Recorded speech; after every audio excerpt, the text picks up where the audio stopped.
በስመ አብ ወወልድ ወመንፈስ ቅዱስ አሐዱ አምላክ አሜን። የተወዳችሁና የተባረካችሁ በጌታችን በአምላካችን በመድኃኒታችን በኢየሱስ ክርስቶስ በቅዱስ ደሙ ተባረከን ዕዳ በደላችን መስቀል ላይ ሲከፍል ዕዳ የተከፈለለት የዳነ ሕዝብ ያረጋችሁ እግዚአብሔር አብ ልጆች ተብላችሁ ትጠሩ ዘንድ እንዲህ ያለው ፍቅር የሰጣችሁ መንፈስ ቅዱስ ደግሞ እንዲሁ የዘላለም ርስት መውረሻ ሀብተ ወልድ ስመ ክርስትናን ሰጥቶ ያተማችሁ ብሩካን እግዚአብሔር ልጆች ቤተሰቦቼ እንደምን አደራችሁ፣ እንደምን ዋላችሁ። ሁሉን የሚችል አምላክ ጌታ የተመሰገነ የተወደደ ይሁን። ለአዲስ ዓመት እና ለገና በዓል ለፈረንጆች የምታክብሩ እንኳን አደረሳችሁ። ዓመታችሁና በዓላችሁ የተባረከ ደስ የምትሰኙበት ደስ ብላችሁ የምትኖሩበት ዓመት ይሆንላችሁ። እግዚአብሔር ልጆች እንግዲህ ሰሞኑን ትልቅ የቤት ስራ ከቤተሰብ ሰጥቶኛል። እንደ ሰብአ ሰገል የሚለው መርሃ ግብራችን በአጋፔ የተወደደ መርሃ ግብር በየዓመቱ የምናደርገው ነው። ሰብአ ሰገል ዕጣን፣ ወርቅ፣ ከርቤ ይዘው ወደ ቤተልሔም ወደ ሕፃኑና እናቱ እንደሄዱ እኛም በየዓመቱ ይህንን መርሃ ግብር እናካሄዳለን።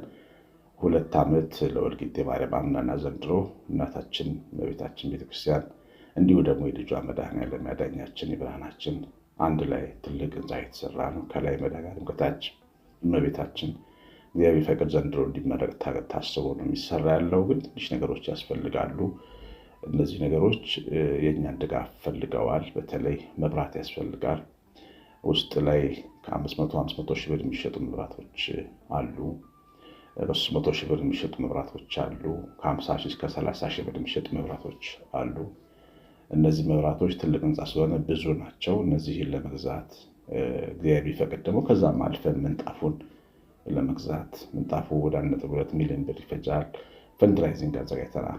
ፊት ለፊታችን ማክሰኞ፣ ረቡዕ፣ ሐሙስ አብረን ነው የምናደርገውና ሁላችሁም ልትሳተፉ ጸጋ እግዚአብሔር አይለያችሁ። ሁላችን እንድንሳተፍ ፈልጋለሁ። እኔ ካህናችሁን ማገለግላችሁን የወልድ ያሳደረች ቤተክርስቲያን ናት። እናንተ ፍሬዋን ቀምሳችኋል። ስለዚህ ዕዳ አለባችሁ እግዚአብሔር ልጆች እና ይሄ እንድትሳተፉ ነው የምለው። ለየት ያለ መልእክት ካላችሁ 09114138 ስልኬ አለ። ቀደም ብላችሁ የምታሳውቁኝ ካላችሁ እና አንዲትም እናት እንደዚሁ ቀደም ብላ ሳውቀኛለች። እግዚአብሔር ይባርካት። ውጤቱን እዛው እንናገራለን። መንፈስ ቅዱስ ይባርከን ይባርካችሁ።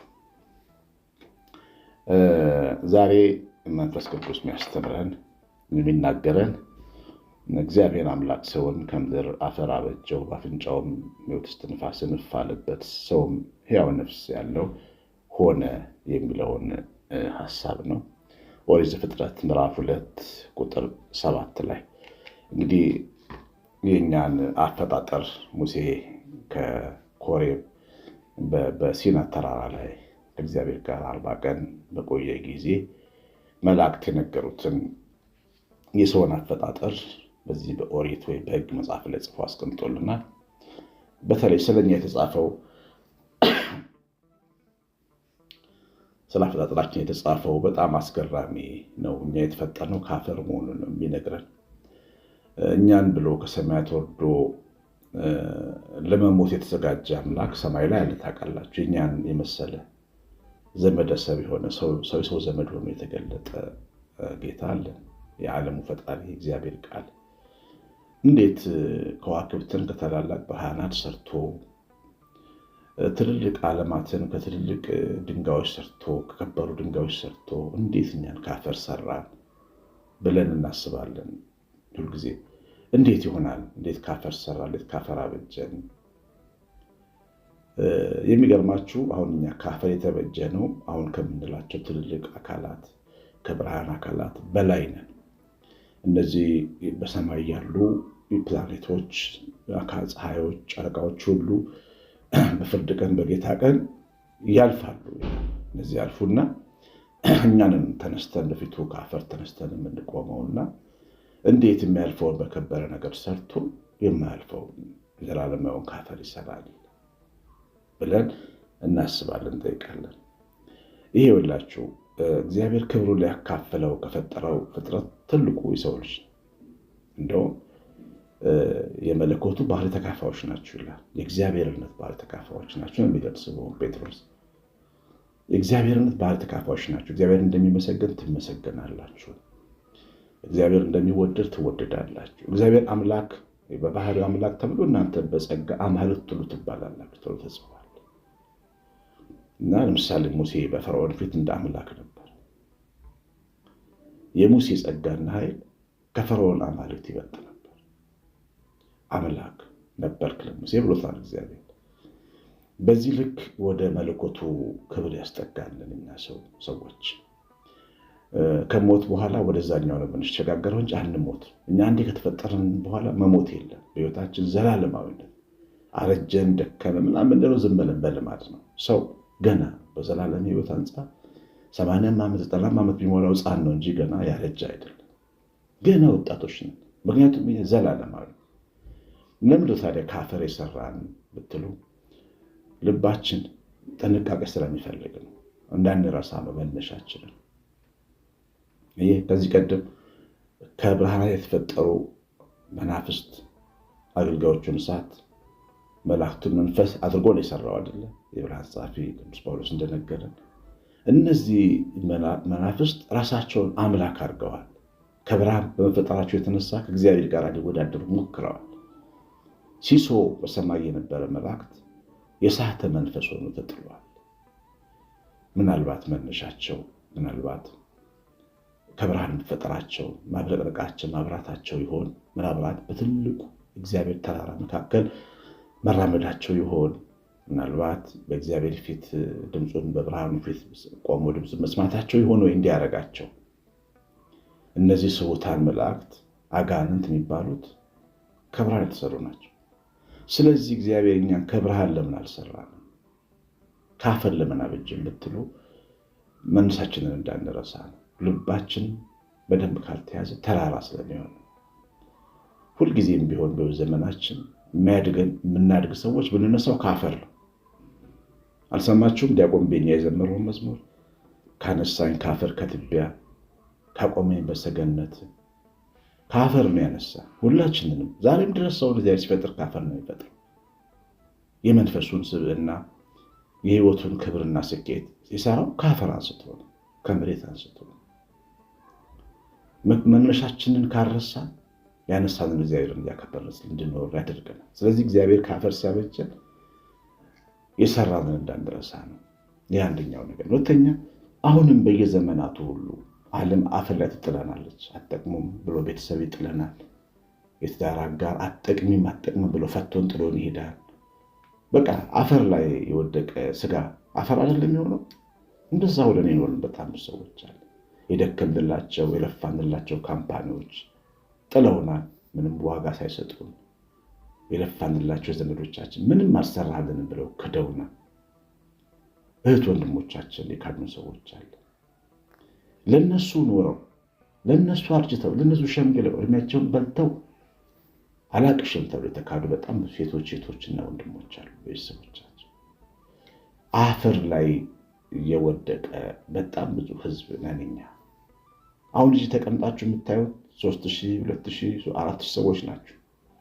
ብዙዎቻችን አንድ አይነት ህይወታችን አፈር ላይ ነበርን። መነሻችንን እናውቃለን። ጌታ ደግሞ ከአፈር ማንሳት ስለሚችል ከአፈር አንስቶ እንደገና አበጅቶናል። እግዚአብሔር አምላክ አዳምን ከአፈር አበጀው፣ የህይወትን እስትንፋስ እፍ አለበት፣ ሕያው ሆኖ ቆመ። በቃ እኛ እንደዚህ ነን። ያነሳን ካፈር ነው፣ ከጣልንበት ነው፣ ከወደቅንበት ነው። ከዛ እሱ ደግሞ እስትንፋስ ሰጠን፣ አቅም ሰጠን።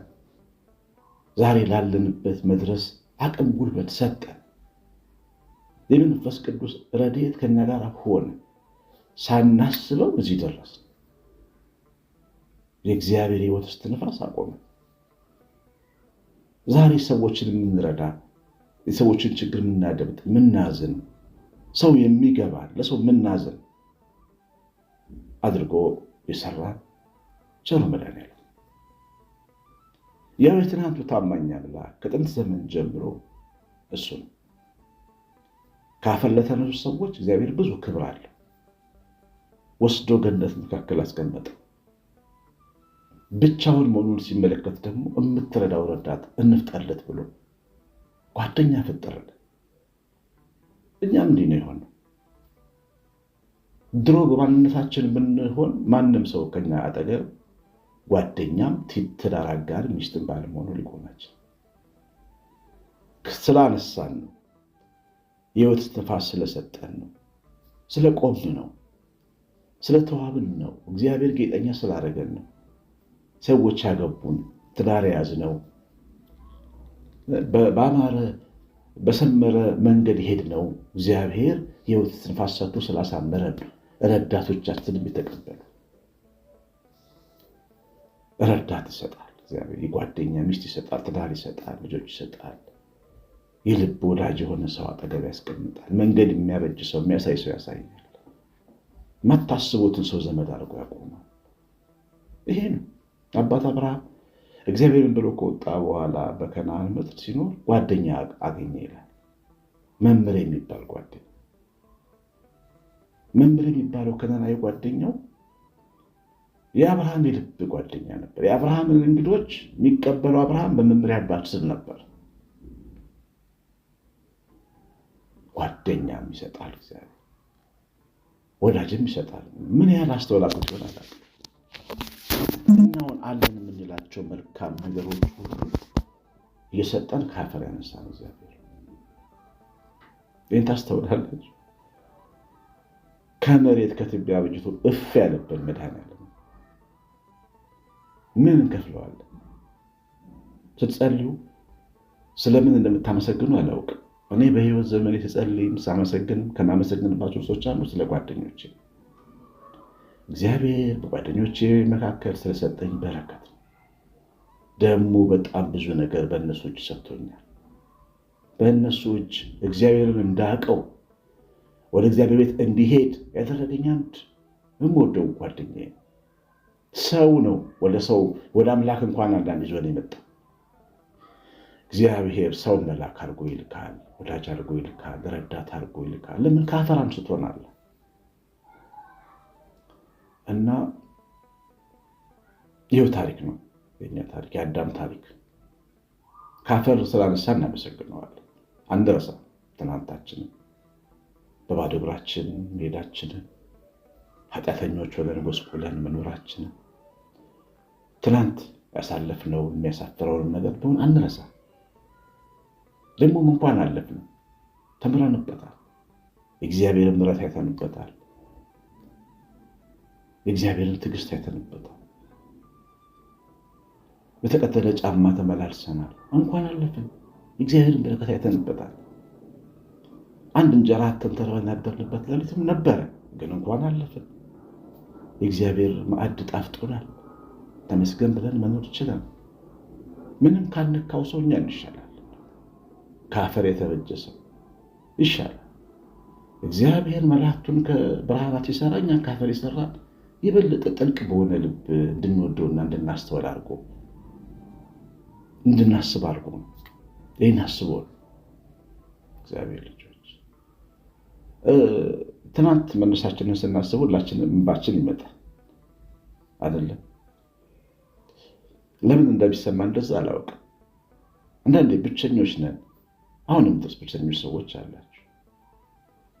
ብቸኛ በመሆናችን እንባችን ይመጣል። ለምን እንደዛ እንደሚሰማ እኔ አላውቅም። እንኳን ብቸኞች ሆነን እግዚአብሔር ማየት የምንችለው ያኔ ነው። ማር ይስሐቅ የተባለው የመንፈሳውያን አበው መጽሐፍ፣ የመነኮሳት መጽሐፍ ከእግዚአብሔር ጋር መኖር ከፈለግ ብቻህን ሆን ነው የሚለው። ብቻህን ሆን ተለማመድ። ሰው ጥላ ማለት አይደለም። ሰውን ኢግኖር አድርግ ማለት አይደለም። ናቅና በርን ዘግተህ ማለት አይደለም። ከሰው የምትፈልገው ነገር ብዙ አይኖርህ ማለት ነው። ብቻህን ሆን። ያን አጠገብ ጌታ ቆሞ ታገኘዋለህ። እንኳን ሆነ ያለፈውም ነገር እንኳን ከኛ በሕይወታችን አለ። ኑ እግዚአብሔርን እዩት፣ ቅመሱት ያለው የዳዊት ቃል እኛ ይገባናል። እንድንቀምሰው መንፈሳዊ ጣዕሙ እንዲገባን ያደረገን ያ መንገድ ከአፈር መምጣታችን ምስጋና ይገባዋል። የሰማነውን በልቦናችን ይጻፍ። የእግዚአብሔር ቸርነት እናታችን እመቤታችን ረድኤት በረከት የምላት ጥበቃ አብሮን ይሁን። ዓመታችሁ ብሩክ ይሁን። ገና የምታከብሩ ገናችሁ ብሩክ ይሁን። አብረን ደግሞ ኢትዮጵያን ገና አብረን በደስታ እናከብራለን። እንኳን አደረሳችሁ። የወልቂጤ ማርያምን ስራ እንዳትረሱ ቤተሰቦቼ፣ እናንተ ቤተሰቦቼ እንዳትረሱ አደራ። እግዚአብሔር ከሁላችን ጋር ይሁን። ኮሜንትና ላይ ካጣችሁ ስለምትወጡ ዘራችሁን ይባርክ። ቄስ አሸናፊ ነኝ። ሰላም